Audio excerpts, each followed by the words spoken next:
Assalamualaikum warahmatullahi wabarakatuh. Saudaraku, siddiq itu diambil dari kata sadaqa yasduqu yang berarti jujur, tanggung jawab, amanah, penuh kepercayaan. Itu artinya. Kalau seseorang itu memiliki sifat kriteria tadi dari definisinya, maka dia dikatakan siddiq untuk laki-laki dan siddiqah untuk perempuan. Allah Azza wa Jalla menggunakan kalimat siddiq ini di banyak dalam ayat Al-Quran. Ada orang-orang yang memang Allah sebutkan, seperti misalnya Allah sebutkan tentang Yusuf alaihissalam dalam surah Yusuf urutan 12 ayat 46. Allah subhanahu wa ta'ala berfirman, A'udzu billahi minasyaitonir rajim, Yusufu ayyuhas siddiq. Al-ayah. Tentu ada lanjutan ayatnya, tapi ini saksi bahasan. Wahai Yusuf, ya, orang yang siddiq. Karena Yusuf alaihissalam adalah orang yang penuh dengan amanah, tanggung jawab, kejujuran dan kepercayaan penuh. Kemudian juga Allah subhanahu wa ta'ala sebutkan tentang Ibrahim alaihissalam di dalam surah Maryam urutan 19 ayat 41. A'udzu billahi minasyaitonir rajim, wadhkur fil kitabi Ibrahim innahu kana siddiqan nabiyya. Al-ayah. Dan ingatlah tentang kisahnya Ibrahim, penyampaian Allah tentang Ibrahim, sesungguhnya dia nabi, sesungguhnya dia seseorang yang siddiqan nabiyya. Dia adalah orang yang sangat jujur, penuh dengan kepercayaan, ya, apapun yang disampaikan tentang kebenaran dia akan dukung, dan dia juga seorang nabi. Kata para ulama tafsir, di sini Allah subhanahu wa ta'ala mendahulukan memuji Ibrahim alaihissalam dengan siddiq sebelum nabi. Berarti siddiq ini punya kedudukan tersendiri, karena sebab utama para nabi-nabi ditunjuk oleh Allah justru karena mereka punya sifat sidq. Jadi ini asasnya, nanti kita akan titik beratkan. Jadi dengan adanya sifat sidq tadi, kejujurannya, amanahnya, tanggung jawabnya, kepercayaan penuh tentang kebenaran sehingga dia siap mempertahankan dan membela kebenaran tersebut, itu yang akan membuat Allah subhanahu wa ta'ala menunjuk mereka, memberikan mereka posisi ya sebagai nabi. Sebagaimana nanti akan kita titik beratkan banyak poin-poin masalah ini. Kemudian Allah subhanahu wa ta'ala juga menyebutkan tentang Maryam alaihissalam, ibunya Nabi Isa, ya. Di dalam firmannya surah Al-Ma'idah urutan 5, A'udzu billahi minasyaitonir rajim, mal masihu ibnu Maryam illa rasulun qad khalat min qablihi ar-rusul wa ummuhu siddiqah kana ya'kulani at-ta'am unzur kaifa nubayyinu lahumul ayati thumma anzur anna yufakun. Sesungguhnya Masih ibnu Maryam, Nabi Isa alaihissalam adalah jelas seorang rasul, utusan Allah, dan telah terdahulu sebelumnya banyak rasul-rasul, dan ibunya adalah siddiqah. Ya, jadi di sini penggunaan untuk perempuan siddiqah. Jadi Maryam alaihissalam ini dia Maryam binti Imran bersaudara dengan Asia binti Imran, dan dua wanita ini adalah wanita yang sangat mulia. Mereka betul-betul siddiqah, jujur dari pertama masih kecil sampai mereka besar, itu tidak pernah tidak yakin dengan Allah Azza wa Jalla dan para nabi-nabi, sampai Allah karuniai dua perempuan ini melahirkan anak, dua-duanya nabi. Kalau dari Maryam lahirlah Isa, dan dari Asia adiknya Maryam itu lahir Yahya, dua-duanya nabi alaihi wassalam.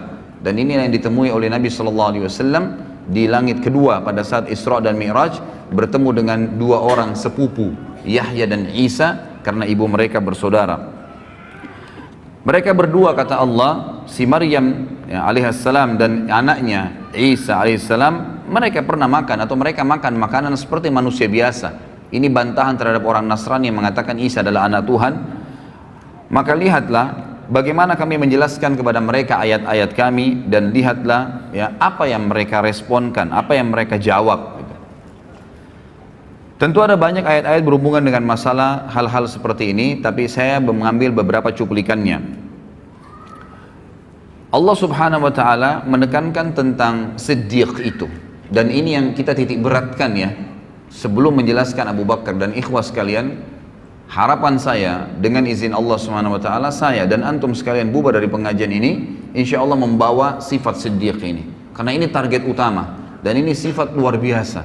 Kalau antum milikin sifat ini, insya Allah antum jadikan ini sebagai pondasi menjalankan agama Allah, baik itu menjalankan perintah yang wajib ataupun sunnah, atau meninggalkan yang haram ataupun makruh, antum akan sangat tenang. Anda akan sangat tenang dalam mengerjakan perintah-perintah tersebut, dan juga sangat tenang dalam meninggalkan larangan-larangan tadi. Merasa memang nyaman sekali, dan merasa menikmati yang halal dan meninggalkan yang haram. Kenapa? Karena pondasinya adalah sidq. Bagaimana betul-betul sebagaimana Allah ceritakan. Apa itu sidq? Allah tekankan di dalam Al-Quran, surah Al-Hadid urutan 57 ayat 19.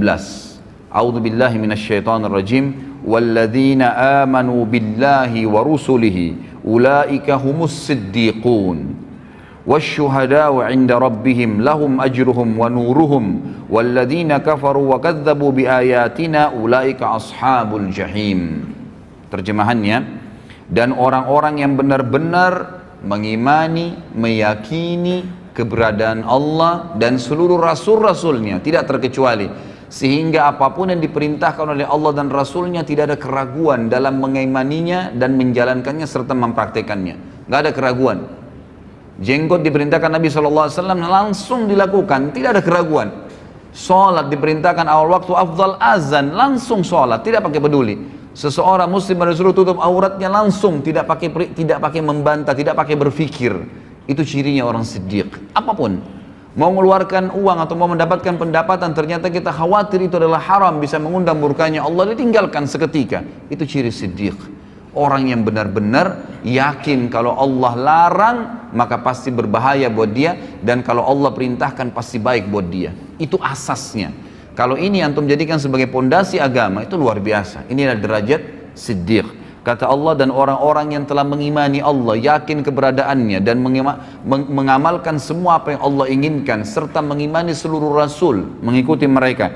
Mereka lah orang-orang yang siddiq, dan juga yang dianggap jujur, dan tadi ya, penuh dengan kepercayaan, dan juga mereka akan menjadi saksi-saksi di hadapan Tuhan mereka nanti, dan mereka akan mendapatkan cahaya yang sempurna. Mereka akan mendapatkan pahala yang sempurna dan cahaya yang sempurna dari Tuhan mereka. Kata para ulama tafsir, cahaya ini adalah setiap orang melihatnya selalu merasa nyaman, selalu merasa dekat dengan Allah karena siddiqnya. Ya, jadi orang kalau siddiq itu, maka pada saat orang dekat dengannya selalu merasa dekat dengan Allah, selalu merasa dekat dengan surga, selalu berpikir akhirat, selalu menganggap remeh semua dunia dan kecil apapun yang berhubungan dengan kemaksiatan kepada Allah Subhanahu wa taala. Dan sungguhnya orang-orang yang kafir sebaliknya, kafir kepada Allah dan Rasul-Rasul serta membohongkan ayat-ayat. Gak ada surga, gak ada itu alam barzah. Siapa yang bilang orang kalau ibadah itu dapat pahala banyak, sekian gunung, sekian ini dan seterusnya? Siapa yang bilang orang kalau kena maksiat itu lalu dihukum oleh Allah? Subhanallah, saya kemarin tabligh akbar di Makassar. Saya ngisi tema tentang kenalilah Tuhanmu kau akan bahagia. Pada saat saya jelaskan ikhwas sekalian, itu ayat atau hadis Nabi SAW tentang penciptaan langit, 7 lapis langit dan sampai Sidratul Muntaha, bagaimana besarnya Allah Azza wa Jalla, bagaimana besarnya singgasana. Itu ada yang bertanya, ya, mengatakan, dari mana anda mengetahui bahwasanya langit itu seperti itu tadi yang diceritakan, dan bagaimana bisa anda mengetahui ada Sidratul Muntaha, kemudian ada arsy-Nya Allah, dan Allah itu ada? Apakah anda pernah ke sana? Begitu pertanyaannya. Luar biasa ini. Lalu saya bilang, yang dari tadi saya jelaskan 2 jam ini tentang Allah Azza wa Jalla ada, Nabi SAW yang sampaikan, ayat-ayat Al-Quran. Apakah anda masih bertanya lagi, saya apakah pernah kesana melihatnya? Sama saja dia mengatakan, saya tidak percaya, gitu kan? Ya kalau anda nggak percaya silahkan. Ini orang jelas lawannya siddiq tadi. Sidq itu, apapun yang disampaikan oleh Allah dan Rasulnya, apapun, tidak mungkin kita ragu, nggak boleh ragu. Sebagaimana nanti kita akan ambil dari pelajaran Abu Bakar radhiyallahu anhu yang luar biasa dalam, memang orang nomor 1 dalam orang yang mendapatkan gelar siddiq dari umat Muhammad sallallahu alaihi wasallam. Kata Allah, dan orang-orang yang kafir tidak meyakini dan membohongi ayat-ayat kami, maka mereka lah penghuni api neraka. Sebaliknya, tambahan juga ikhwah dan akhwat sekalian rahimani rahimakumullah, bahwasanya orang yang mencapai tingkat siddiq ini adalah orang-orang nanti akan diberikan surga tertinggi di akhirat nanti. Sebagaimana Allah Subhanahu wa taala menjelaskan dalam surah An-Nisa urutan 4 ayat 69. A'udzu billahi minasyaitonir rajim. wa may yuti'illaha war rasula fa ulaika ma'al ladzina an'ama Allahu 'alaihim minan nabiyyin was siddiqin was syuhada'i was salihin wa hasuna ulaika rafiqa.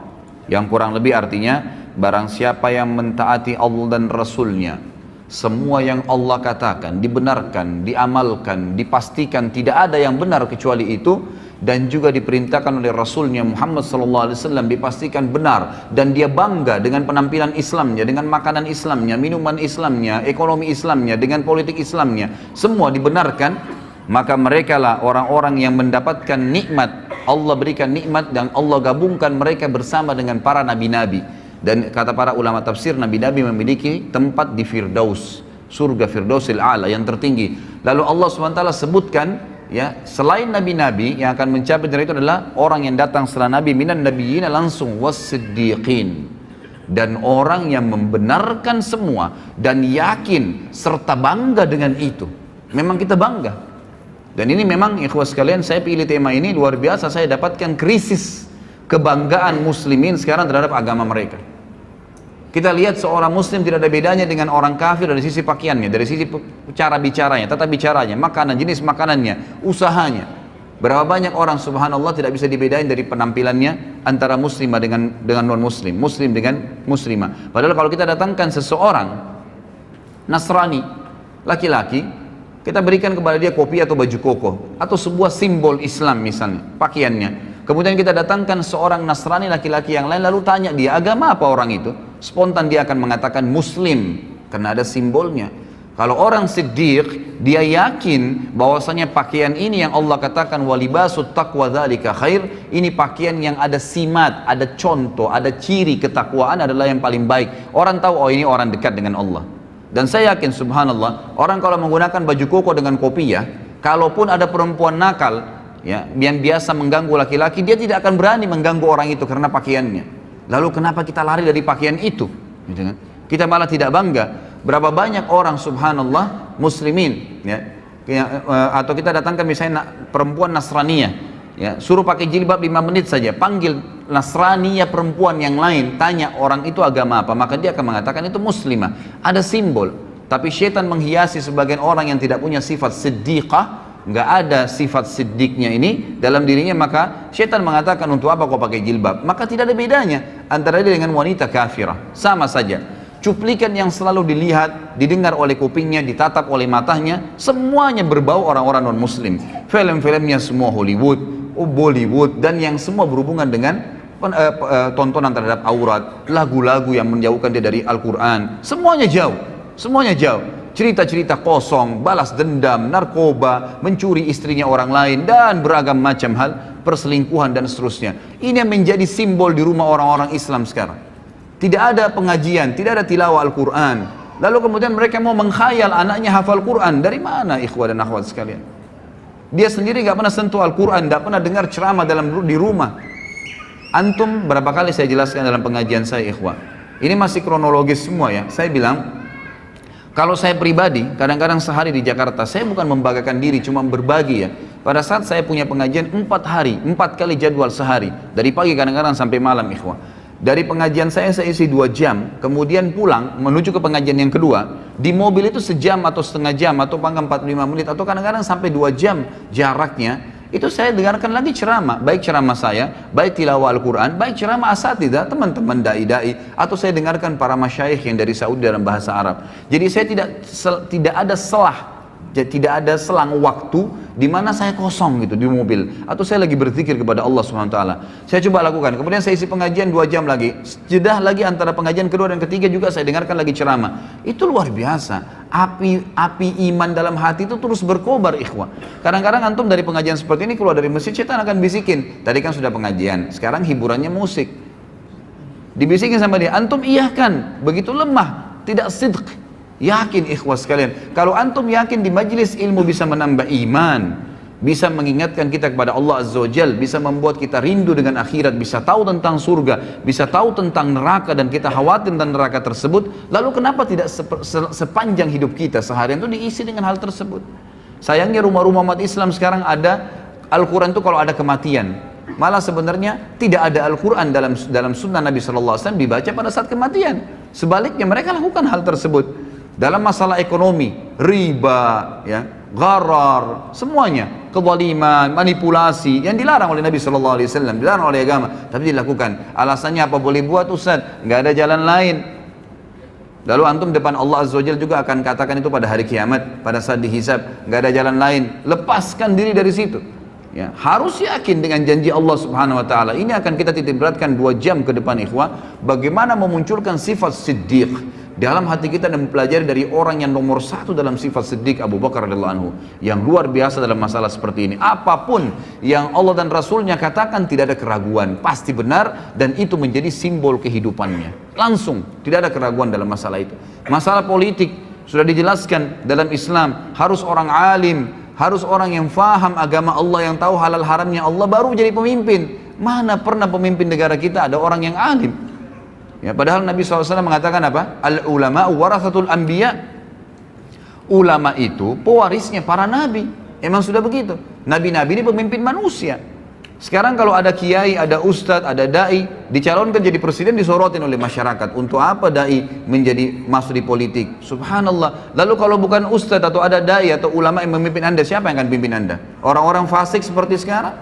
Yang membiarkan tempat kemaksiatan terbuka, pelanggaran-pelanggaran agama Allah dilakukan, riba merajalela mencekik lehernya umat-umat Islam, anak-anak muslimah dan muslim kita yang akhirnya terbengkalai, dipaksanya ini dan dipaksakan itu, dan seterusnya, gitu kan? Maka ini keliru sekali.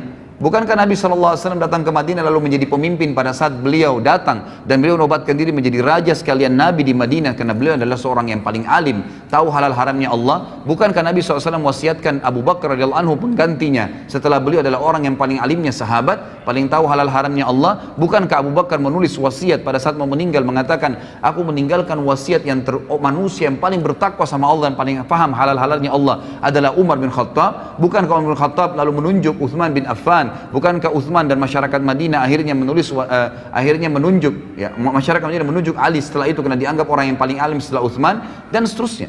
Kita lihat bagaimana Khulafaur Rasyidin menunjukkan adalah ulama. Ya. Apa kata Nabi SAW dalam hadis sahih riwayat Al-Hakim? Sayati umara'u sufaha. Akan datang nanti sepeninggalku adalah pemimpin-pemimpin yang sangat sufaha. Sufaha itu jamak daripada safih. Dan orang Arab ini ikhwah menyebutkan kata-kata safih itu kalau bodohnya super bodoh. Namanya. Kalau jahal itu artinya bodoh masih ada pinternya. Tapi kalau safih itu artinya bodoh yang tidak ada di tahu apa-apa. Orang yang tidak tahu, tidak ada informasi apapun dengan dia. Maka apa kata Nabi SAW? Akan datang pemimpin-pemimpin yang sufaha, yang bodohnya luar biasa.